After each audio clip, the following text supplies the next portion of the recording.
Now, the House of Representatives has sent a very strong warning to Rivers State Sole Administrator Ibas, against making new laws and taking the responsibility of the House of Assembly.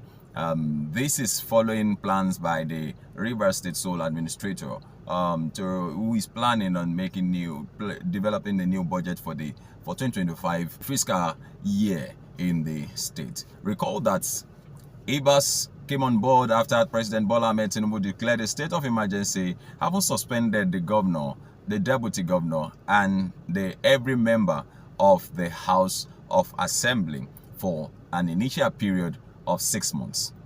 You will recall that immediately the sole administrator came in, he sacked all the political office holders. This is most likely to have new set of people who will be able to run the system at his own pace, with his own understanding and all of that. Probably that is what he's planning, or that's what he actually had in mind when he actually sacked those people. But the question, or let me not say the question, one thing that came to mind when I saw this particular news, that the House of Representatives is sending a strong warning, a very strong warning to Ibas not to make new laws, not to take on the responsibility of the House of Assembly and all of that. You see, the Yorubas have a saying that most of the time when you want to fight, as it were, it is the beginning that you always know. You don't know where it's going to turn, how it's going to turn out, or what the end is going to be. And that's why you should be very, very careful not to start what you are not going to finish. This same House of Representatives were the one who backed up the state of emergency in Rivers State. They should have known that a state of emergency gives sole responsibility to whoever is in charge.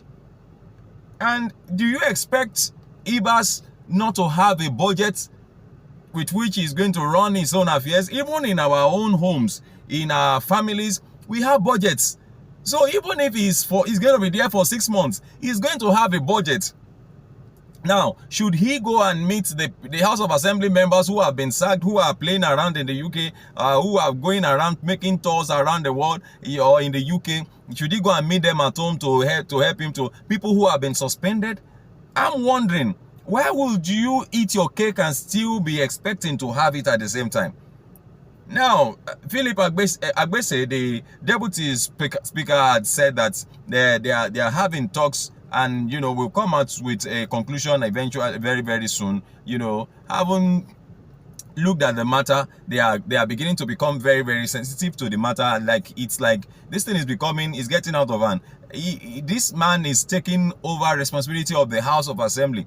But the point is, I think he is answerable to the president. That's the truth. I think he's answerable to the president. I want to believe that there is no step or no action that Ibas is taking in Rivers State that is not reporting to the president about. So the House of Representatives should pay attention to the president, not to Ibas. I don't think Ibas will take instructions from the House of Assembly. I don't think so. I don't think he will take instruction from the House of Assembly. He would rather take instructions from the president. And if he's going on with anything, then you should be rest assured that he has the backing of the president. And that is supposed to serve as a deterrent or as a lesson for us, even in the House of Assembly, even in the House of Representatives, in the future.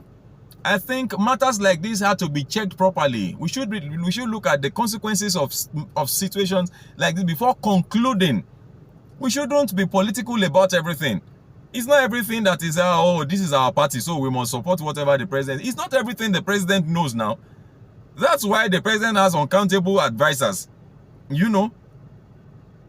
Well, I rest my case. You are free to drop your comments. Please feel free. But then make them simple and civil. Thank you very much for watching. God bless you. Bye-bye.